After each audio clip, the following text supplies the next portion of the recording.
Bom, ele falando de futebol, mais um assunto meio obscuro, né? A Justiça da Itália julgou nessa quarta-feira, em terceira instância, a situação do jogador Robinho e de seu amigo Ricardo Falco, acusados de terem cometido um estupro coletivo contra uma mulher albanesa numa boate de Milão no ano de 2013.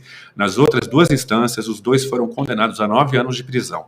O jogador foi condenado novamente hoje. Com a decisão, Robinho não poderá mais recorrer e a execução da pena será imediata. A Justiça da Itália pode pedir a extradição do ex-camisa 7. O crime ocorreu no ano de 2013, como eu disse, na boate Sil Café, em Milão, na época em que o jogador atuava pelo Milan. Além do atleta, outros 4 brasileiros foram acusados de estuprar uma moça de origem albanesa na ocasião. O caso voltou à tona no fim de 2020, quando o jogador foi anunciado pelo Santos em outubro. A repercussão da contratação, no entanto, foi a pior possível. Torcedores do Peixe e de outras equipes condenaram a diretoria e o atleta pela contratação. Com a pressão dos patrocinadores, o Peixe recuou e desfez o acordo com o atleta, formado nas categorias de base do Santos e campeão paulista, brasileiro e da Copa do Brasil pelo clube. E agora, para comentar essa notícia aí, né, que ganhou a repercussão nacional e até mundial, a gente convida aqui Samir Melo, nosso editor de esportes do Metrópole. Samir, muito bem-vindo. Tá conseguindo me ouvir? Olá, Caio, tudo bom? Prazer estar aqui conversando com você novamente. Você está conseguindo me ouvir direitinho também? Também, está perfeita a conexão. Obrigado, Samir. O Samir ainda há muita dúvida sobre o que deve acontecer, né, com o Robinho. Quais são as possibilidades para o cumprimento dessa pena aí, estipulada em 9 anos? Pois é, Caio, o Robinho ele recebeu, né, essa condenação em última instância hoje, né, pela Justiça da Itália, né, na Corte de Cassação da Itália em Roma, né, que é o equivalente ao nosso STF, e ele não pode mais recorrer. Então, eu conversei com alguns advogados, alguns professores aí de processo penal, né, e para elucidar essa questão para a gente. E todos eles apontaram, né, que o Robinho, por ser um brasileiro nato, ele não pode ser extraditado, né, conforme aí prevê a nossa Constituição aí de 1988. Ele só poderia ser extraditado em caso aí, né, de tráfico de entorpecentes legal. Como não é o caso, o Robinho não vai ser extraditado. Mas ele ainda pode cumprir essa pena, sim. Ele ainda pode cumprir essa pena em 2 casos. Se ele viajar para a Europa, né, ou algum país tenha algum acordo de cooperação com a Itália, mas obviamente isso é uma possibilidade muito remota, porque o Robinho está ciente e ele, com certeza ele está muito bem orientado em relação a isso.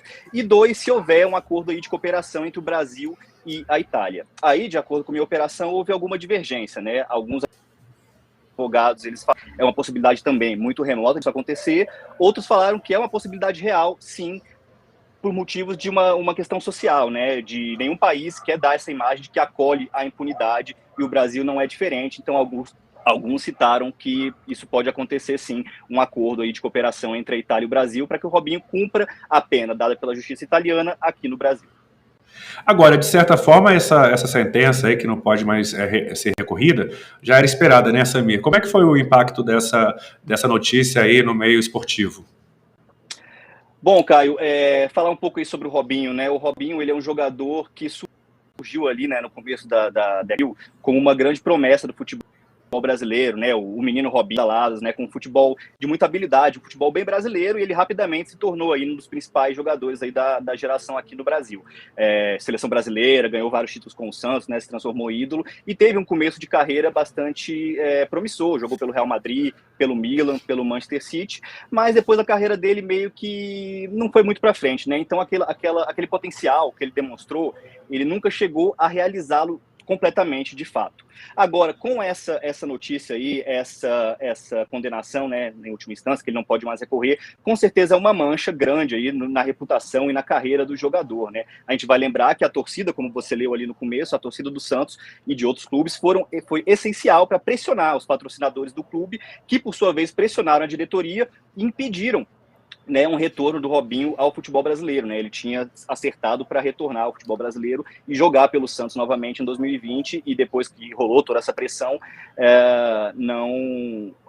a própria diretoria do Santos, eles optaram por suspender esse contrato, né? Então agora, para o Robinho continuar a carreira dele, eu acho que vai ser muito difícil alguém associar a sua marca, o seu clube, a um jogador que está nessa situação, né? E vamos lembrar também que, ao mesmo tempo em que a torcida fez essa pressão, o Robinho já estava condenado em primeira instância, né? 2 meses depois ele foi condenado na segunda instância, e ao mesmo tempo estavam surgindo vários detalhes sobre o que tinha acontecido, né? E uma das reportagens Perdão.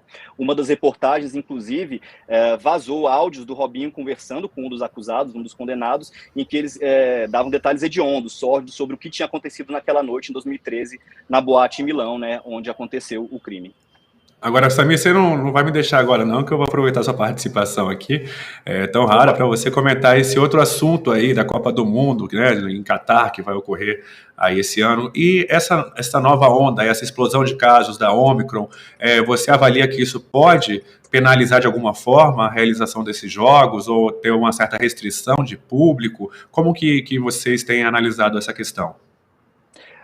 Caio, é difícil prever, né? Porque a Copa do Mundo vai ser só em novembro, mas o que a gente pode falar pelo momento atual, os campeonatos na Europa, né, que estão acontecendo agora, muitos estão lidando em semana a semana, né, com jogos sendo adiados, jogadores perdendo e desfalcando seus times. Então, até novembro, como é uma situação, né, variantes, né, o que pode acontecer em termos de vacinação para atletas, né, a gente tem várias questões aí de atletas anti-vacina, que tem causado bastante polêmica. Então é uma situação que ainda está em desenvolvimento muito, e que muda, uma situação que muda semana a semana. Então é difícil dizer o quanto isso vai comprometer o Mundial no Catar, né? O que a gente pode falar é o que está acontecendo agora, que vários jogadores, por exemplo, na seleção brasileira, o lateral Renan Lodi, ele optou por não se vacinar, né? Eu acho que ele não recebeu a segunda dose, e o técnico da seleção brasileira, o Tite, optou por não convocá-lo. Então são situações agora de desfalques, de jogos sendo adiados, jogos sendo suspensos, né, que tem mexido com o mundo dos esportes desde que a pandemia começou, né?